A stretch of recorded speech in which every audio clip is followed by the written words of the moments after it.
You guys are arguing about something that's interesting. We're not arguing. Okay, We're having a conversation about something that's very interesting. We're passionate. And that is Kawhi Leonard's dunk on Derrick Favors last night, which was a highlight, which had just Joel Embiid stopped in the midst of his press conference after the game last night because he was watching it on a monitor, and we're watching it right now on ESPN News. And he even said, he was like, oh, like, wow. Like, caught everybody's attention, and Keith said you didn't like it. No, I didn't. It did. I liked the dunk.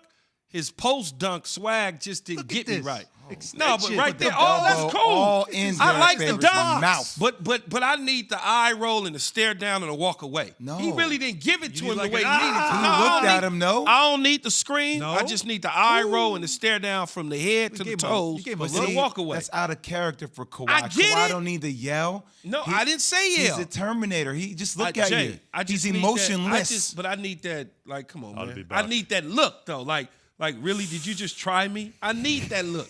But I just need it for me. Sometimes you be watching Kawhi. If you watch the games, like watching the game last night, there be times I'll be watching Kawhi and I'm like, man, Kawhi walking like he's 95 years old sometimes. Always. Like he just chill. I know, no, but Everything's it's chill. also the way he walks. So you're like, is he hurt? But then you see him do stuff like that, you be like, man, that dude athletically, he different. But you know that stare though, Jay. That like, come on, man. He did, please. though. I don't know if you saw it. He But caught see, like do a you guys little, remember like, the whole Dallas series when they had a couple of bangs and all those guys gained up and like, they all all those like gifts were out it there. didn't go nowhere. Like my thing is like, I don't need that no more from y'all. I just need y'all to win games. Just win games. Well, they did. Take care of business. And they are right now. Now they've got their series even after their win last night. And dare I say that maybe load management worked this season for them? Because what are the stories around the playoffs right now? Brooklyn Nets, 2 of their 3 stars out for tonight's Game 5 and a big Game 5. Injuries now for them. Joel Embiid was 0 for 12 in the second half and couldn't make a layup for a game-winning or potential game-winning layup because his knee, as we know, he's dealing with a knee injury that he's playing through, and he was 0 for 12 in the second half of that game. You saw Trae Young had a big pack of ice or heat, whatever it was, on his shoulder. He's dealing with that. Donovan Mitchell playing through what is an ankle sprain that he's saying, I'm fine, but is he? You know, Mike Conley out. Mike Conley hasn't played yet for the Jazz in this series, and they desperately miss him. So when you look around and who's the team standing that is right now, knock on wood, at full health, the Clippers, who admitted that health came first when we made decisions late in the season, and that's why we did what we did. You know what else I love about it, though, Ty Lue? Because both series in Dallas and Utah, they've been down 0-2, and his mantra is the same. It's going to be okay. It's going to be okay. For now.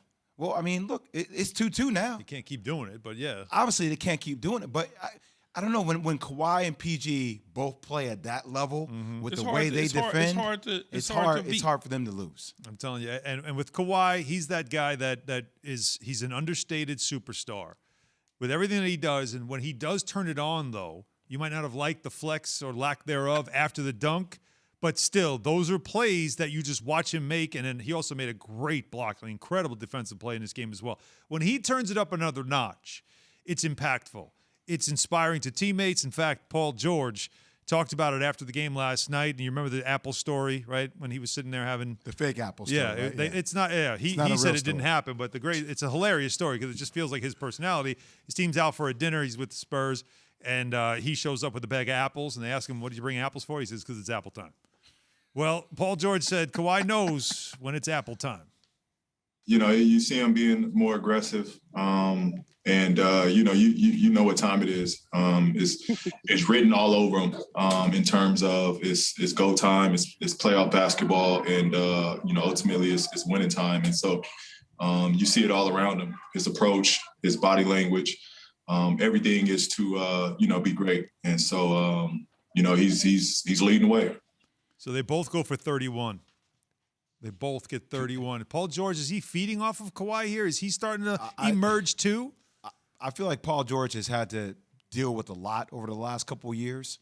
But I love that I'm finally watching him, and it's no disrespect because both of these guys are talented players.